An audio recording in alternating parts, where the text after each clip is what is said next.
Hey everyone, in this video I want to talk about character strengths, weaknesses, and growth.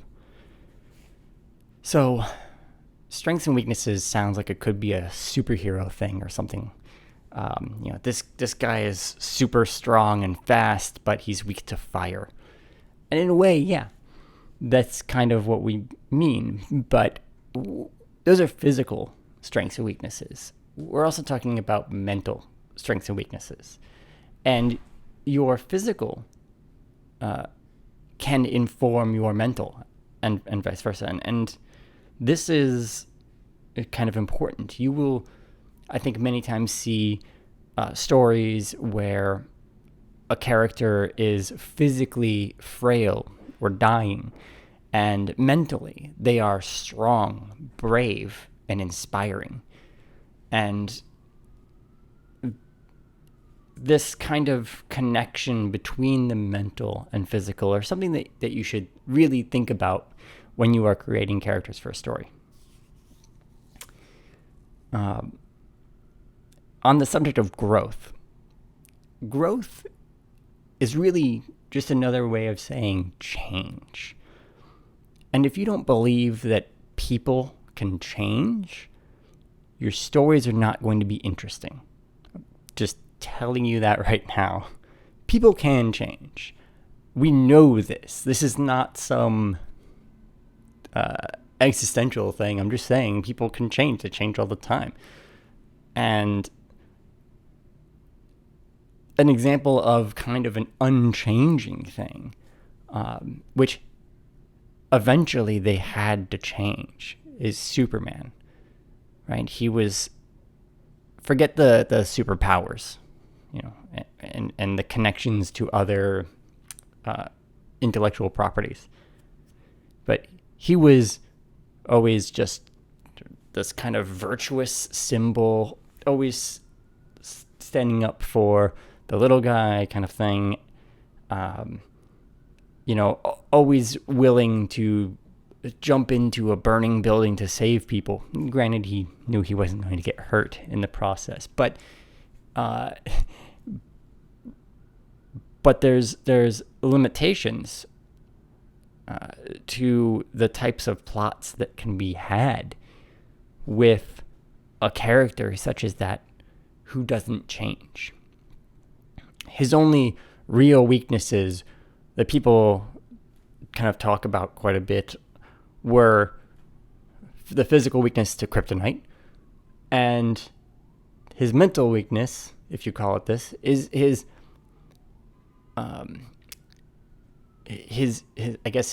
willingness or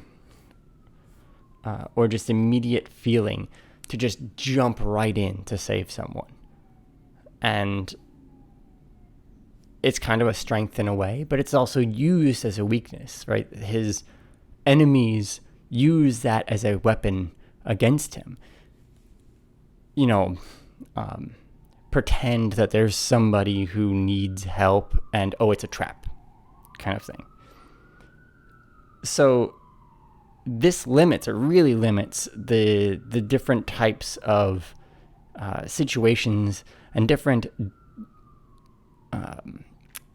kind of problems that he's going to encounter, because he's really only susceptible to these kinds of attacks. So I feel like it became very boring. And eventually, with different enemies were introduced that were physically stronger or whatever, as a way to kind of get around that. And then eventually, even further, they're like, okay, well, we gotta do something. And we'll just make him lose his powers. That's another way. And then we're gonna have the death of Superman, and it keeps going. There's more and more getting mind controlled, and eventually they start adding more physical weaknesses to him as a way to kind of create new plot points. And I find that gets kind of boring.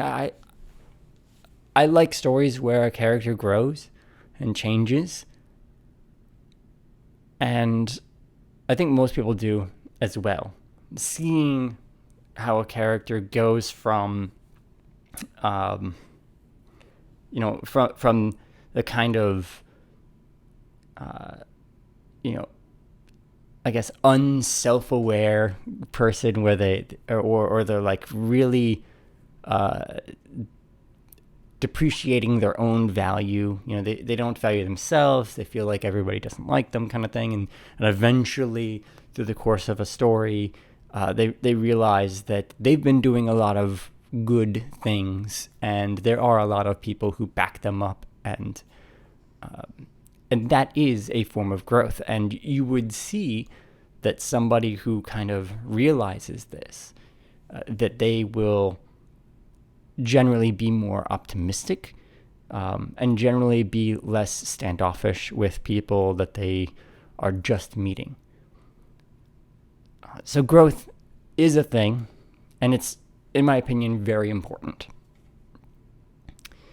How do you deal with weaknesses and strengths? I think that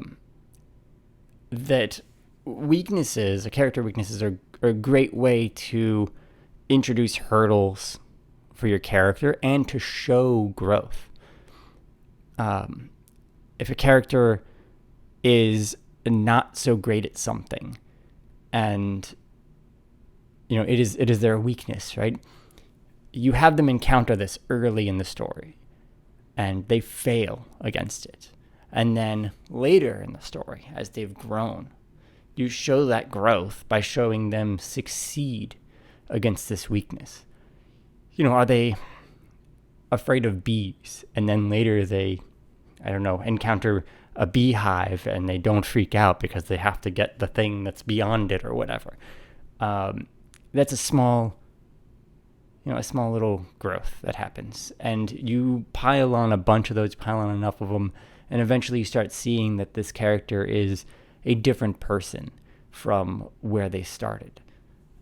And I think we're all like that. I think we're all constantly evolving and changing, and we don't necessarily realize it because, we're with ourselves 24/7. And the same could be said about us noticing these changes a lot of times in our friends and family, because we're with them so much. It's when you haven't seen a friend in a while, and then you notice how different certain things are, and usually congratulate them, like, wow, you're doing great, this is awesome. And you point it out, and they may be like, oh, I didn't even realize that this was a thing or whatever. So it's good to celebrate these kind of growths in people. And I'm talking about not just in stories, but in real life. Like, stories, storytelling, writing, it's all based in real life. These things, there's always an analogy to something that actually has happened, or some kind of feeling, or it's an allegory to, current events. And it's something to always kind of keep in mind, that you want to make sure that your characters, when you're writing, you want to make sure that your characters are grounded in some reality. Mostly, I think, because it becomes easier for you to actually create these changes in your character, which makes them more interesting, but also because it makes them more relatable. If every character in your story is beings from another universe who don't look or act like we know humans to look or act like, and they all are, so they're like so different from us, we tend to retract a little bit. There's a way, or several ways, I feel like, that you could still utilize that, to make characters that are relatable, and it's in the moments of kind of connection, because there's, if you just look within Earth in real life, people around the world, we all have our own experiences that kind of shapes us, makes us a little bit different from one another. But we also have a lot of similarities, and we may be put in the same kind of situation. Two people opposite ends of the world put in the same kind of situation, even though the circumstances surrounding it could be different.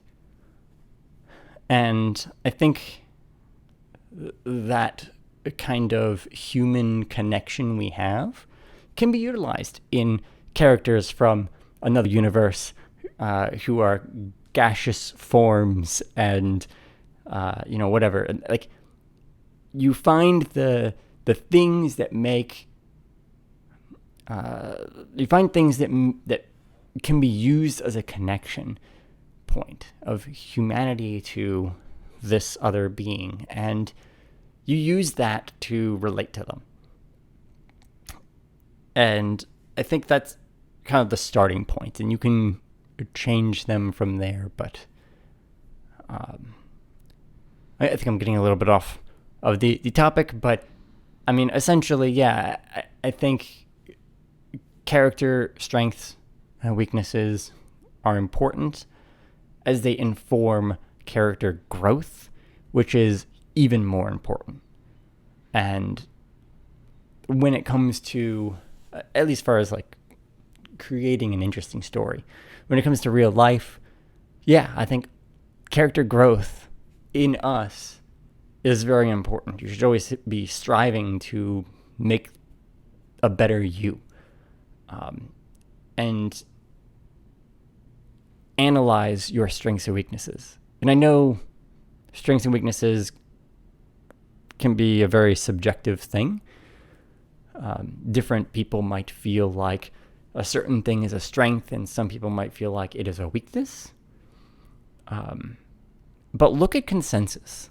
What is the majority of humans the world over? Like, what would they see as a strength or a weakness?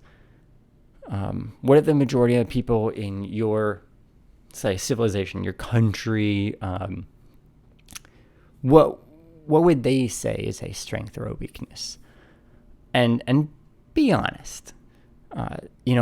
If you have some fringe idea about what is a good thing, maybe other people seeing, like, maybe you should look at it and go like, oh yeah, other people are going to see this as a weakness.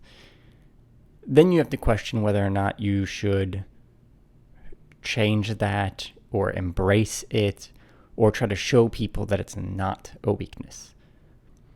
So, but that makes your story a little more interesting, doesn't it? I don't know. So, character strengths and weaknesses and growth. What are your thoughts? I'd love to hear. Write a comment down below. Please like, subscribe. I'll see you in the next video. Thanks for watching, everyone.